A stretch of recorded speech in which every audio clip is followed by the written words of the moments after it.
직장인을 상대로 설문조사를 했습니다. 점심 식사로 어떤 메뉴를 선호하는지를 물었습니다. 제육볶음, 순댓국, 자장면, 부대찌개를 제치고 1위를 한 메뉴가 있습니다. 가정식 백반입니다. 집밥 냄새가 나는 식당 앞에는 늘 사람들이 줄 서 있습니다. 왜 사람들은 가정식 백반을 좋아할까? 맞벌이가 일상이 된 시대에 집밥은 점점 귀해졌습니다. 그래서 사람들은 식당에서라도 집의 온기를 느끼고 싶은 것이죠. 이 가정식 백반의 인기는 가족 관계의 변화를 보여줍니다. 대가족에서 핵가족으로, 핵가족에서 1인 가구로 변해가고 있습니다. 전통적인 가족 개념이 흔들리는 시대입니다. 그래서 저는 오늘 오히려 하나님이 생각하는 가족의 의미를 생각해 봐야 되지 않겠는가. 그래서 오늘 설교의 주제는 하나님의 가족론입니다. 하나님의 가족론. 하나님이 원하시는 가족은 어떤 모습일까? 먼저 가족 관계의 대원칙을 주님으로부터 보겠습니다. 가족 관계의 대원칙은 에베소서 5장 21절입니다. 다시 한번 읽어볼까요? 시작.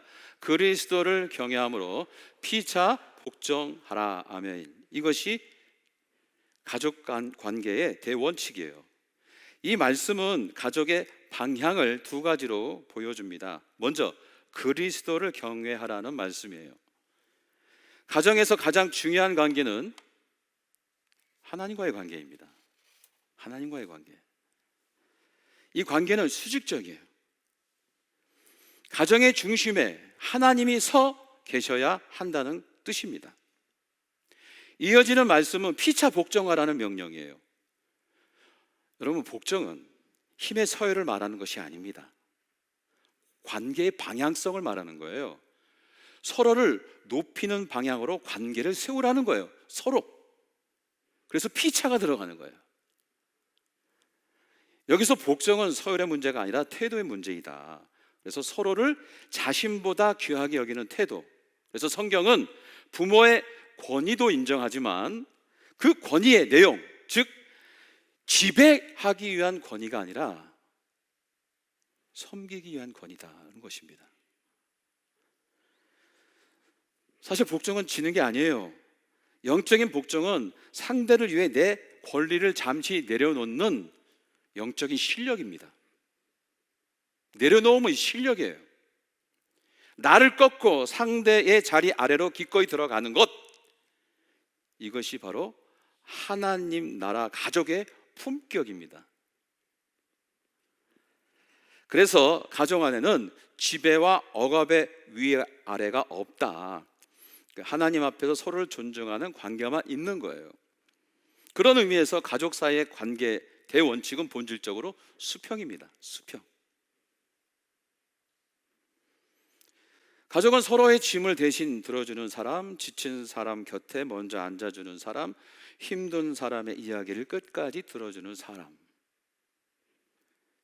자, 여기서 오늘 말씀의 중요한 단어는 한번 따라서 합시다. 피차. 피차.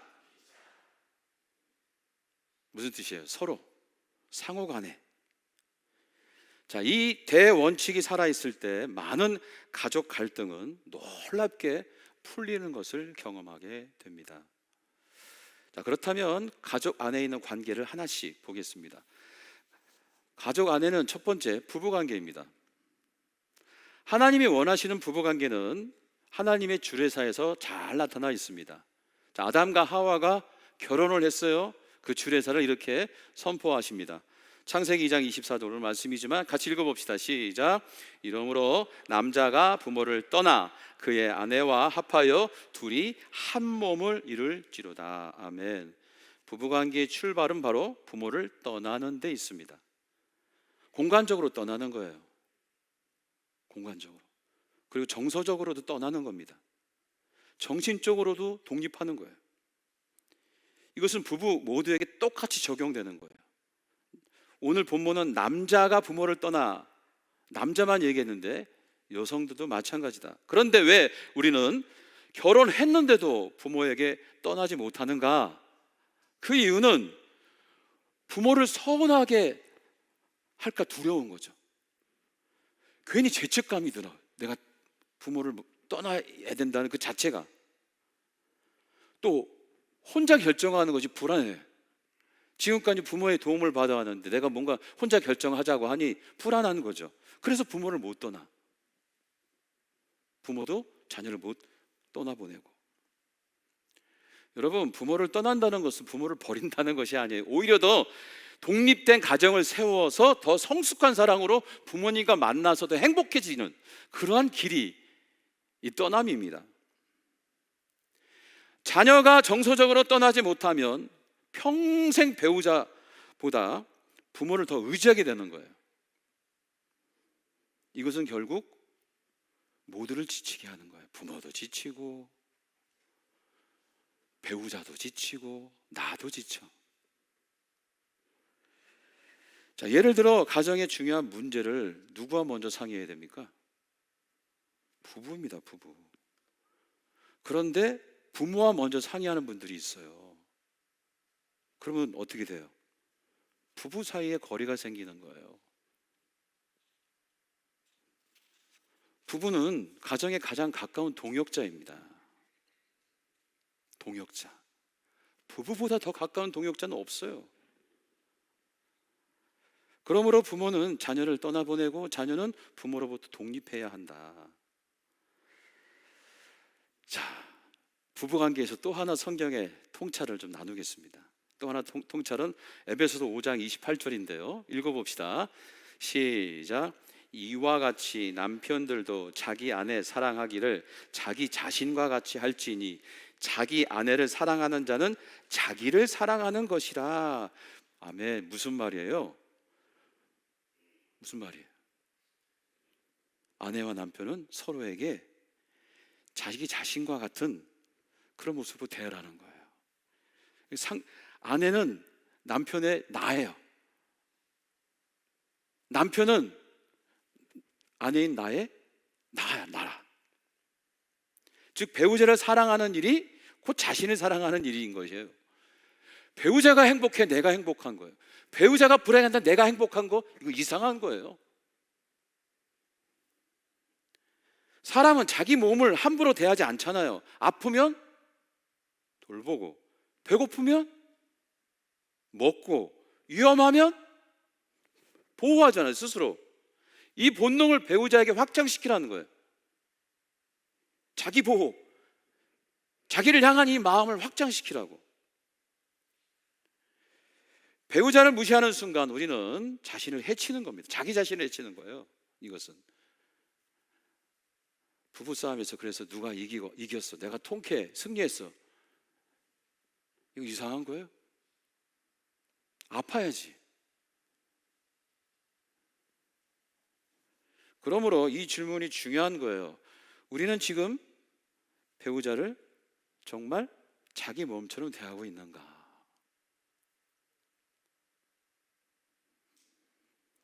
부부사랑은 추상적 감정이 아닙니다. 서로를 살리고 지키는 구체적인 매일매일의 선택인 거예요. 선택. 그 사랑이 살아있을 때 가정이 사는 거고, 가정이 숨쉬고 가정이 행복해진다. 자, 그러면 어떻게 하시겠어요? 오늘 집에 돌아가서 배우자를 만날 때 어떤 말을 건네겠습니까?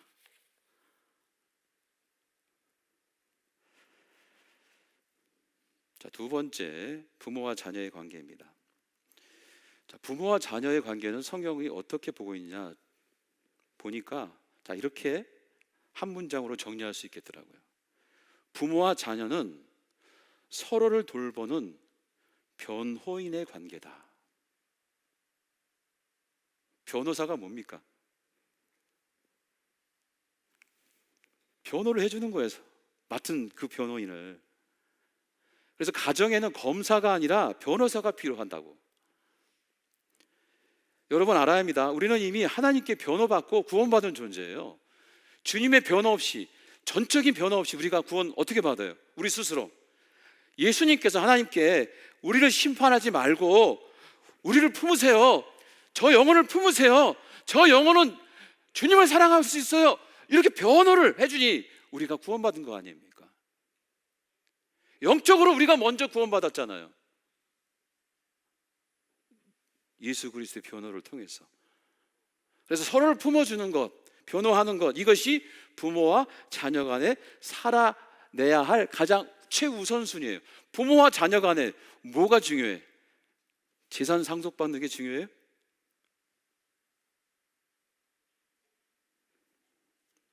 전적인 보호, 전적인 변호예요. 품어주는 겁니다.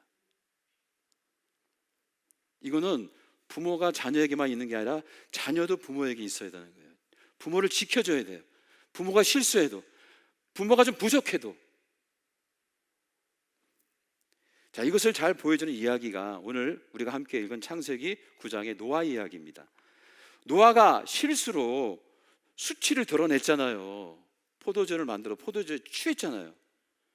그런데 함은 그것을 드러냈고 셈과 야벳은 덮어줬잖아요.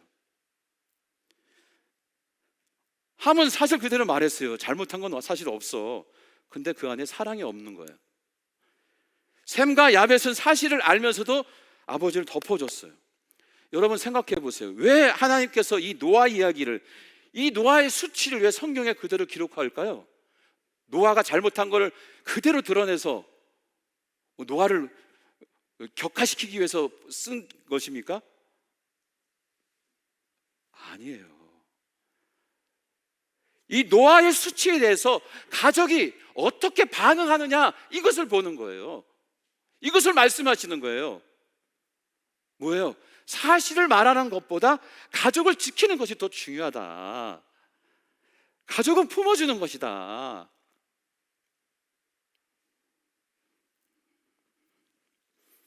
여러분 집은 어떻습니까? 사실을 먼저 따지는 집입니까? 아니면 사람을 먼저 품는 집입니까? 우리 집에서 자주 들리는 말은 무엇입니까? 왜 그랬니? 입니까? 괜찮아? 입니까?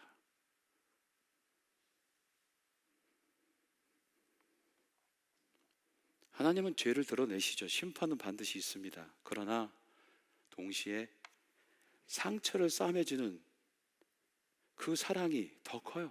그러니까 우리가 구원받죠. 철저히 죄덩어리인 우리가 어떻게 구원을 받아요? 심판 속에 사랑이 있기에, 그 거대하고 위대한 그 사랑으로 우리의 상처와 아픔이 치유되고 품어진 거죠. 그런 의미에서 가정은 하나님의 사랑을 배우고 연습하는 영적인 훈련소입니다. 가정에서 이 하나님의 사랑을 훈련하고 배우고 실천해 보는 거예요. 그래서 이 가정이란 제도를 하나님께서 만든 거예요. 가정에서 심판이 시작되면 사랑이 머물 곳이 없어요. 어디 있어요? 가정에서도 맨날 심판하고 따지고, 그럼 어디서 나를 품어주고 어디서 나를 인정해주고 전적으로 나를 수용합니까?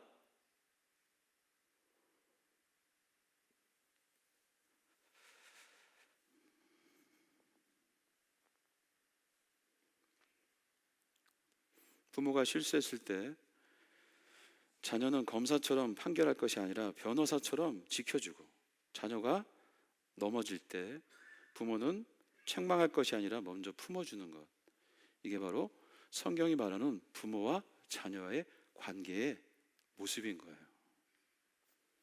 그래서 가정은 사실을 확인하는 자리가 아니라 존재를 확인하는 자리다. 부모와 자녀는 언제나 서로에게 변호인이 되어야 한다는 것입니다. 자, 정리합니다. 가족의 대원칙, 하나님이 기둥, 중심이어야 한다. 그리고 서로 존중하는 수평적 관계. 부부는 어떻게 해요? 부모를 떠나서 한 몸 이루는 동역자다. 그리고 부모와 자녀는 언제나 변호해주는 그런 변호인이 되는 거예요, 서로가. 이게 바로 성경이 말하는 가정론이에요. 자, 마지막으로 한 이야기를 나누며 말씀 마칩니다. 닉 부이치치라는 분이 있어요. 팔 다리가 없습니다. 이렇게 태어났어요. 어린 시절 그는 절망에 빠졌어요. 어느 날 죽음을 결심합니다. 욕실에 들어가 그때 아버지에게 들켜요. 그런데 아버지는 아들을 혼내지 않아요. 이유를 캐묻지도 않아요. 앉혀놓고 조용히 머리를 빗어요. 아들의 머리를 조용히 빗겨줍니다. 그렇게 한참 동안 빗은 다음에 이렇게 말해요. 닉, 너에게는 우리가 알지 못하는 하나님의 특별한 계획이 있단다.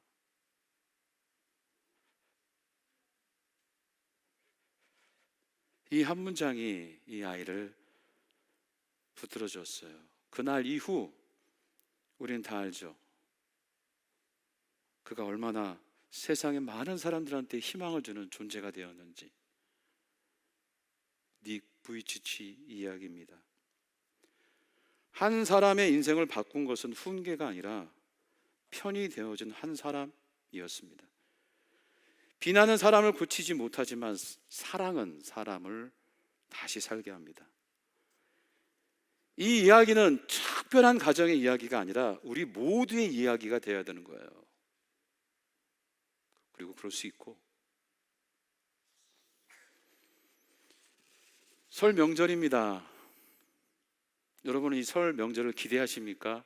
부담스럽습니까? 우리도 선택 앞에 서 있습니다.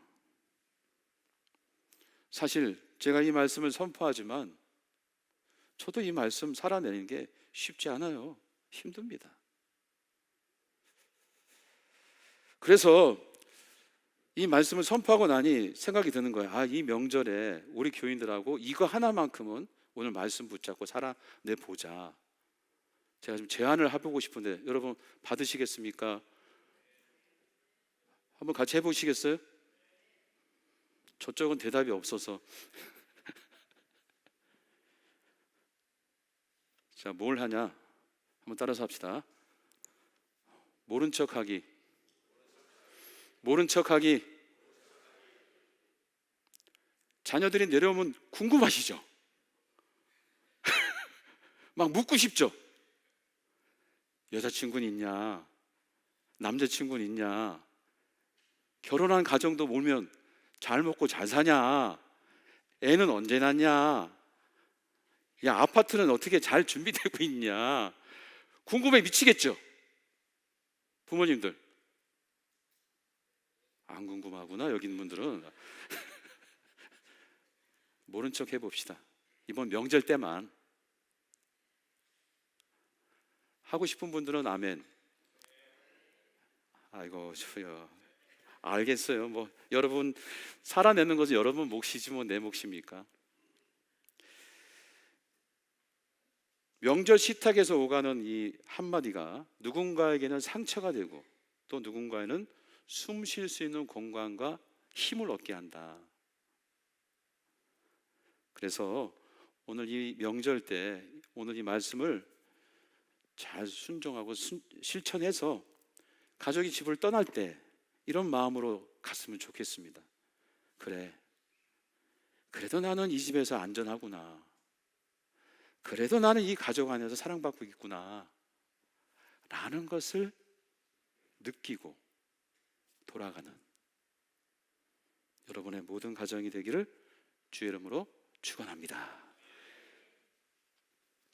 자, 모두 일어서서 오늘 결단하는 마음으로 같이 찬송 불러봅시다.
고마워라 임마누엘 예수만 섬기는 우리 집 고마워라 임마누엘 복되고 즐거운 하루하루 어버이 우리를 보이시고 동기들 사랑에 묻혀있고 기쁨과 서름도 같이 하니 한간의 조가도 천국이라 고마워라 임마누엘 예수만 섬기는 우리 집 고마워라 임마누엘 복되고 즐거운 하루하루 아침과 저녁에 수고하여 다 같이 일하는 온 식구가 한 상에 둘러서 먹고 마셔 여기가 우리의 낙원이 마라 고마워라 임마누엘 예수만 섬기는 우리 집 고마워라 임마누엘 복되고 즐거운 1절 다시 한번 불러봅시다. 사철에 봄바람 불어있고 하나님 아버지 모셨으니 믿음의 반석도 든든하다 우리 집 즐거운 동산 아멘 아멘 고마워라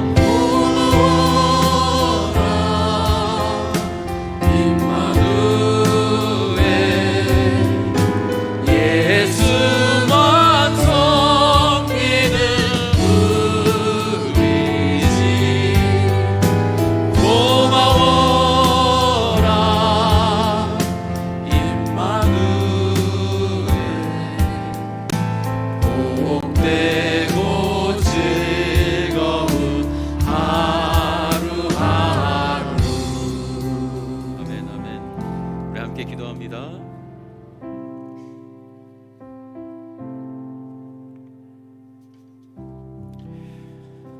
말씀은 아는 것도 중요하지만 살아내는 것은 더 중요합니다. 오늘 이 말씀 살아낼 수 있도록 하나님 도와주시옵소서. 이것조차도 내 힘으로 하기 힘듭니다. 하나님의 도우심이 필요합니다. 주님의 도우심, 그 임파워링으로 말씀을 살아내어서 주의 사랑을 흘려보낼 수 있도록 인도해달라고 묵상으로 기도하겠습니다.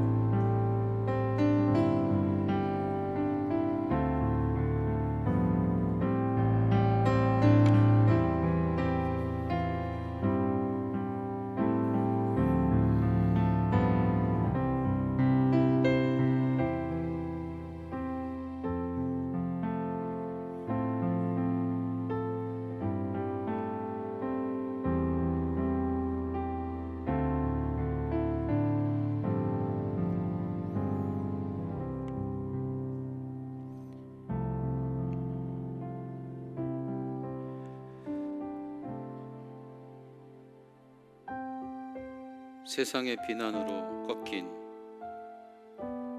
우리 가족들의 마음이 우리의 사랑 섞인 말 한마디로 다시 살아나게 하여 주시옵소서. 이제는 우리 주 예수 그리스도의 무한하신 은혜와 하나님 아버지의 그 크신 사랑하심과 성령님의 위로하시고 교통하시며 우리를 변호하시는 역사가 가정의 유일한 수직관계인 하나님만을 경외하며 서로 복종함으로 영적 품격을 지키는 모든 성도들과 그 가정 위에, 특별히 이번 명절 모든 식탁 위에 이제부터 영원토록 함께하기를 간절히 축원하옵나이다. 아멘.